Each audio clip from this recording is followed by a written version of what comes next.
Hey, yo, what's going on? Um, so today is the day. I'm so excited. I'm so happy. You guys have been hearing me talk about, you know what I'm saying, my testimony. For some while, if you know what I'm saying, if you follow my statuses on Facebook, you've been checking that out. You've been knowing, and some people probably wonder like, what's going on June 21st. All right, but anyway, my testimony. The reason that I chose to do this is because you never know who's out there that's going through the same situation or going through the same things that you're going through. And your story, your testimony may be that testimony that'll help them through or help them get through what they're going through. You know what I'm saying? God blesses us so that we may be a blessing to somebody else. So, you know what I'm saying? I hope my story touches someone. You know what I'm saying? I hope my story reaches out to someone and let them know that, He still is God. No matter what mistake that you made, no matter what mistakes you make in life, you know what I'm saying, you still can fall down and get back up again. Um, June 20th, 2004 was one of the one of the most difficult days in my life. Um,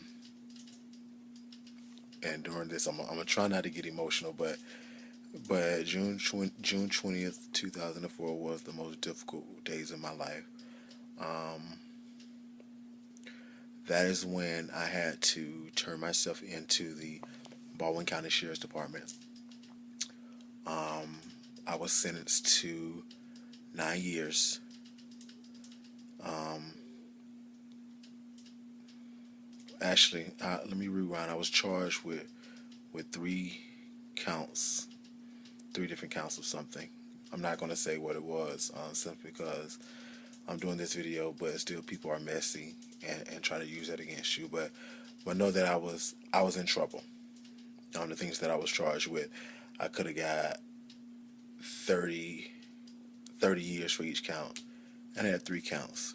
So I pled guilty as a plea bargain, and I got 9 years, three years for each count.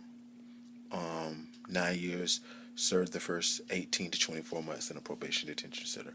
So June 20th, 2004 was the day I had to turn myself into the Baldwin County Sheriff's Department to begin my sentencing.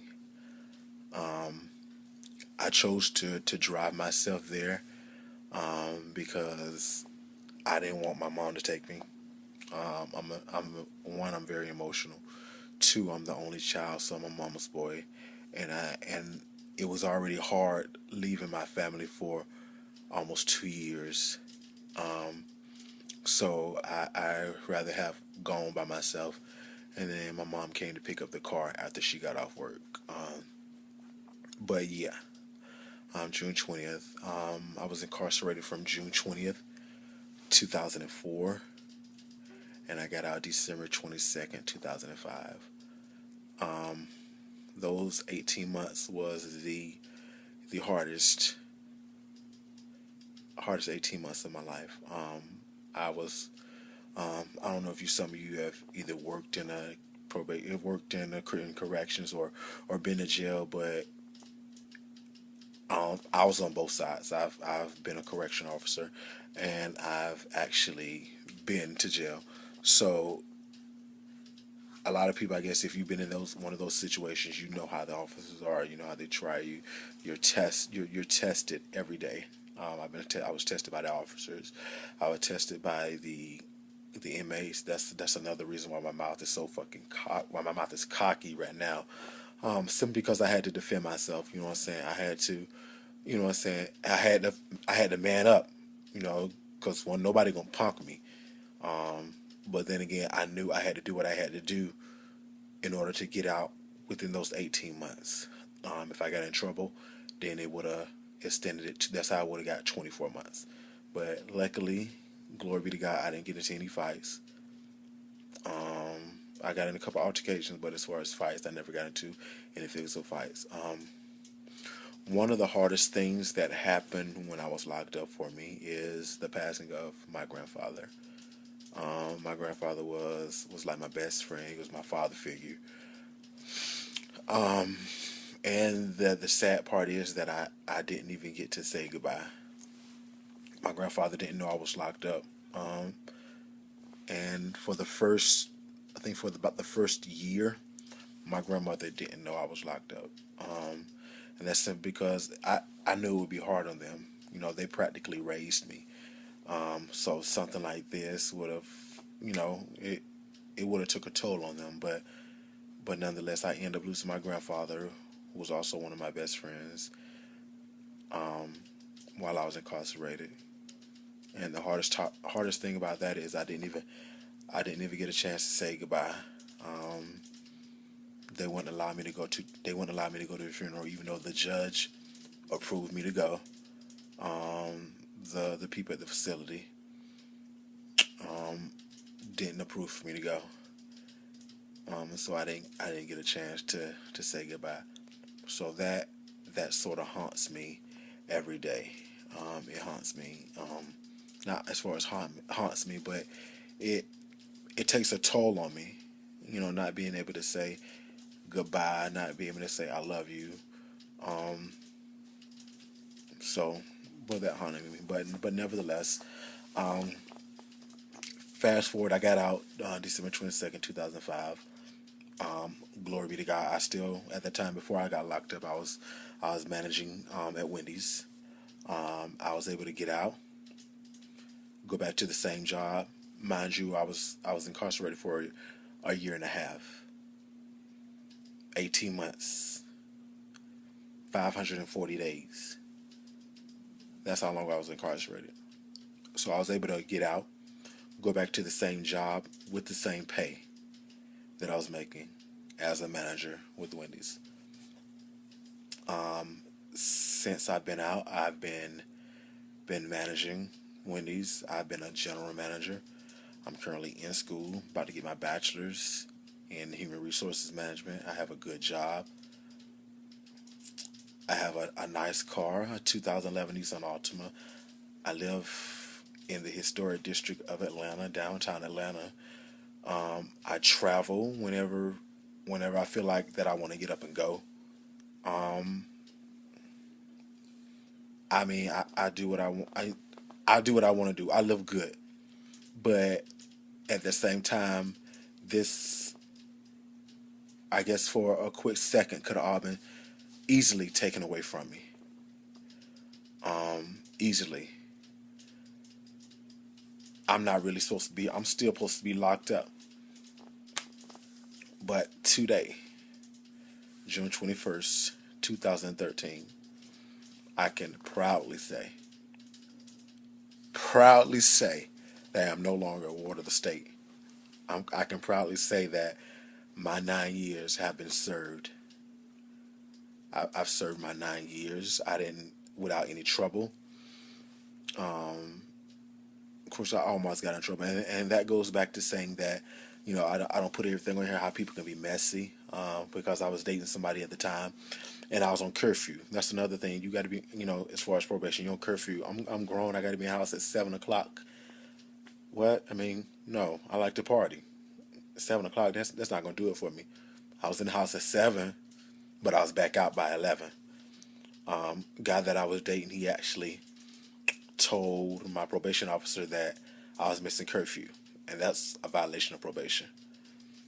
I knew I was taking a risk, but at the same time, this was somebody. Actually, he was an ex, but this was somebody who I trusted, that I let into my life, or I guess let him know too much of my life. Um, because that's something that I don't play with. Of course, my best friend and my boyfriend at the time was looking for him, and they called the police on them. But yeah, I rode with some gangsters, but nah. But at the same time, you have to be careful. And you have to be cognizant of who you let into your life, who you let into your circle. That's why I only fucks with a few. You have to be careful, because those people that think that mean you good, they don't. They really don't. So you gotta, you know what I'm saying, you gotta be careful who you let into your circle, who you let into your life, who you tell your life story to. Again, the reason that I'm saying this is because I wanted to help somebody.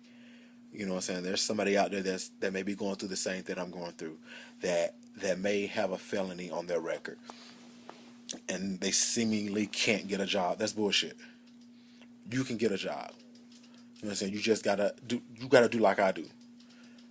My cousin asked me the other day, you know what I'm saying, how does Nick get these good jobs? How does he do this? How does he do all that? I get out and hustle. I have a good talk game. As far as meaning good talk game, I know how to talk professionally. And that's what the employees want to hear. Who has a good head on their shoulder. I did something with myself. I got out. I was supposed to be a physical therapist. I was supposed to went to Albany State, but all that ceased. But I still got back out, got in my grind, got in school, almost finished with my school. So I mean, it can be done. You know what I'm saying? Whether you're a felony, whatever, or a felon, whatever. That's bull crap. I there's no excuse. You have to want better for yourself. You have to want better for your life. And I have nobody to thank for that, but God Almighty. He was the one that kept me sane. He was the one that kept me humble. And without him, I wouldn't even, you know what I'm saying, I wouldn't even be here. Without him, I wouldn't have did these 9 years, because there are times that I want to snap. Again, have to be in the house at curfew. You know what I'm saying? They're coming knocking at your door. Where are you? I'm I'm at work. What you mean? Where I'm at? Things like that. And I have a jazzy mouth. If you all you know me, my mouth is filthy. It's nasty. I have a spicy mouth.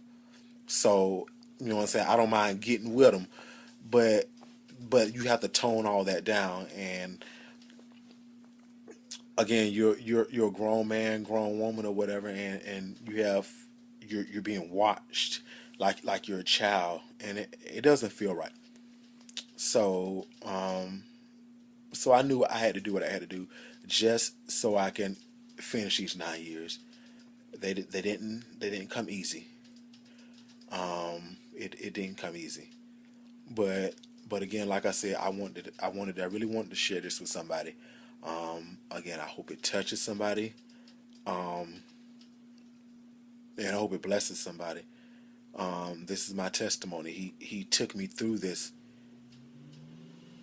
to tell this story to you. He took me through this so I can tell this story to somebody else.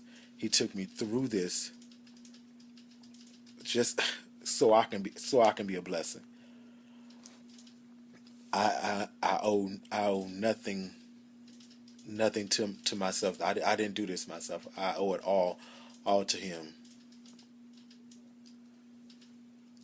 I don't even know what else to say. But I thank you all for listening. You know what I'm saying?